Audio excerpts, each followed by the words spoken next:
जो उसे न तो मनुष्यों से प्राप्त हुआ है और न किसी एक मनुष्य द्वारा दिया गया है, बल्कि यीशु मसीह द्वारा उस परम पिता परमेश्वर से, जिसने यीशु मसीह को मरे हुओं में से फिर से जिला दिया था, दिया गया है।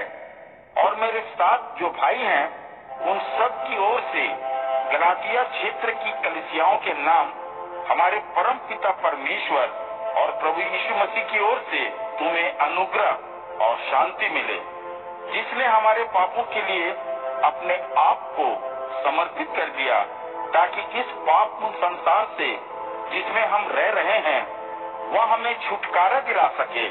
हमारे परम पिता परमेश्वर की यही इच्छा है, वह सदा सर्वदा महिमावान हो। आमीन। मुझे अचरज है कि तुम लोग इतनी जल्दी उस परमेश्वर से मुंह मोड़कर, जिसने मसीह के अनुग्रह द्वारा तुम्हें बुलाया था, किसी दूसरे सुसमाचार की ओर जा रहे हो।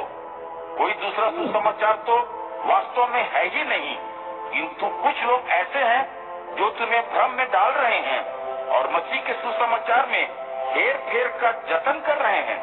किंतु चाहे हम हो और चाहे कोई स्वर्गदूत, यदि तुम्हें हमारे द्वारा सुनाए गए सुसमाचार से भिन्न सुसमाचार सुनाता है, तो उसे धिक्कार है। जैसा कि हम पहले कह चुके हैं, वैसा ही मैं अब फिर दोहरा रहा हूँ कि यदि चाहे हम हो और चाहे कोई स्वर्गदूत, यदि तुम्हारे द्वारा स्वीकार किए गए सुसमाचार से भिन्न सुसमाचार सुनाता है, तो उसे धिक्कार है। क्या इससे तुम्हें ऐसा लगता है कि मैं मनुष्यों का समर्थन चाहता हूँ, या यह कि मुझे परमेश्वर का समर्थन मिले, अथवा क्या मैं मनुष्यों को प्रसन्न करने का जतन कर रहा हूँ? यदि मैं मनुष्यों को प्रसन्न करता, तो मैं मसीह का सेवक का सा नहीं होता। हे भाइयों, मैं तुम्हें जताना चाहता हूँ कि वह सुसमाचार जिसका उपदेश तुम्हें मैंने दिया है, कोई मनुष्य से प्राप्त सुसमाचार नहीं है, क्योंकि न तो मैंने इसे किसी मनुष्य से पाया है और न ही किसी मनुष्य ने इसकी शिक्षा मुझे दी है, बल्कि दैवी संदेश के रूप में यह यीशु मसीह द्वारा मेरे सामने प्रकट हुआ है। यहूदी धर्म में मैं पहले कैसा जिया करता था, उसे तुम सुन चुके हो, और तुम यह भी जानते हो कि मैंने परमेश्वर की कलीसिया पर कितना अत्याचार किया है और उसे मिटा डालने का प्रयास तक किया है। यहूदी धर्म के पालने में मैं अपने युग के समकालीन यहूदियों से आगे था, क्योंकि मेरे पूर्वजों से जो परंपराएं मुझे मिली थी, उनमें मेरी उत्साहपूर्ण आस्था थी। किंतु परमेश्वर ने तो मेरे जन्म से पहले ही मुझे चुन लिया था और अपने अनुग्रह में मुझे बुला लिया था, ताकि वह मुझे अपने पुत्र का ज्ञान करा दे, जिससे मैं गैर यहूदियों के बीच उसके सुसमाचार का प्रचार करूं।